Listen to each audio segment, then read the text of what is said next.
ABCD. നമ്മൾ ഇന്നലെ ഒരു ഓവർഫ്ലോവിൻ്റെ കാര്യത്തെക്കുറിച്ച് ഇങ്ങനെ പറഞ്ഞായിരുന്നു. അപ്പം ഞാൻ ചെയ്യുന്ന രീതി ഇതാണ്. എല്ലാ ആശാന്മാരും ചെയ്യുന്നത് ഇതേപോലെ തന്നെയൊക്കെ ആയിരിക്കാം. എന്നാലും ഇന്നലെ പറഞ്ഞത് കൊണ്ടിട്ട് ഒരു ചെറിയൊരു വീഡിയോ. നമ്മുടെ വാൽവ് സീറ്റ് ചെയ്യുന്ന പേസ്റ്റ്, അതിൻ്റെ ഫൈൻ പേസ്റ്റ്, അത് ശകലം എടുത്തിട്ട് ആദ്യം കുറച്ച് നമ്മുടെ ഈ നീഡിൽ വരുന്ന ഇതിൻ്റെ അകത്തോട്ട് ഇങ്ങനെ കുറച്ച് ആക്കി കൊടുക്കും. എന്നിട്ട് നമ്മുടെ ഡ്രില്ല് ബഡ്സ് പിടിപ്പിച്ചിട്ടുണ്ട്. ജസ്റ്റ് ലേശം പെട്രോളൊന്ന് മുക്കി അതൊന്ന് നനച്ച് കൊടുക്കുകയാണ്. വെച്ചാൽ വേറെ ഒന്നുമല്ല, ഒന്ന് ഇതാകാൻ വേണ്ടിയിട്ട്.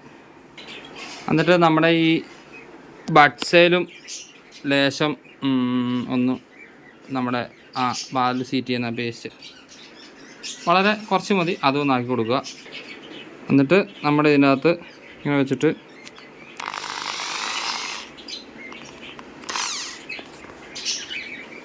ഇങ്ങനെ വളരെ ലൈറ്റായിട്ട് ഇങ്ങനെ ഒന്ന് ഡ്രില്ല് വെച്ചിട്ട് ഇത് ചെയ്യുക. കുറച്ച് നേരം നമ്മൾ റൈറ്റിലോട്ട് ചെയ്തെന്നുണ്ടെങ്കിൽ നമ്മൾ ഒരു സൈഡിലോട്ട് മാത്രം ചെയ്യരുത്. ഇങ്ങനെ ഒന്ന് ഇടയ്ക്കൊന്ന് ഇങ്ങനെ പൊക്കി കൊടുത്തിട്ട് പൊക്കിനകത്തും കൊടുത്തിട്ട് ചെയ്യുക. ഇപ്പോൾ ലെഫ്റ്റിലോട്ടാണ് ചെയ്യുന്നത്, വീണ്ടും നമ്മളത് റൈറ്റിലോട്ടായി കൊടുക്കുക. അങ്ങനെ ഒരു 2-3 വട്ടം വളരെ ലൈറ്റ് ഇങ്ങനെ ചെയ്യുക. ഇപ്പം നിങ്ങൾക്ക് നോക്കിയാൽ കാണാൻ പറ്റും, അതിൻ്റെ അകത്ത് ഒരു തരി ഇതുപോലെ ഇല്ലാണ്ട് നല്ല അടിപൊളിയായിട്ട് നല്ല പുതുത്തൻ ഇതുപോലെ നല്ല പോളിഷ് ഇതുപോലെ ആയിട്ടുണ്ട്. എന്നിട്ട് പുതിയ നീഡിലും ഇടുക. ഇതാണ് ഹോണ്ടയുടെ തന്നെയാണ് മേടിച്ചേക്കുന്നത്.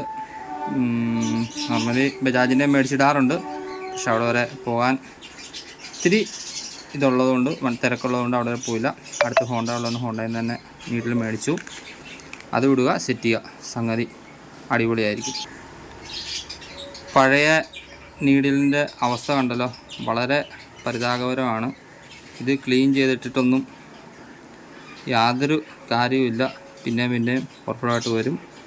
അതുകൊണ്ട് ആണ് പുതിയ നീഡിൽ. അപ്പോൾ താങ്ക് യു ABCD. എല്ലാവർക്കും അറിയാവുന്നതാണ്, എല്ലാവരും ചെയ്യുന്നതാണ്. പക്ഷേ എന്നാലും ഇന്നലെ നമ്മൾ ആ കാര്യത്തെക്കുറിച്ച് സംസാരിച്ചത് കൊണ്ടിട്ട് ഇന്നിപ്പോൾ ആ ഒരു വണ്ടി വന്നപ്പം ഇത് ചെയ്തു എന്ന് മാത്രം. Thank you.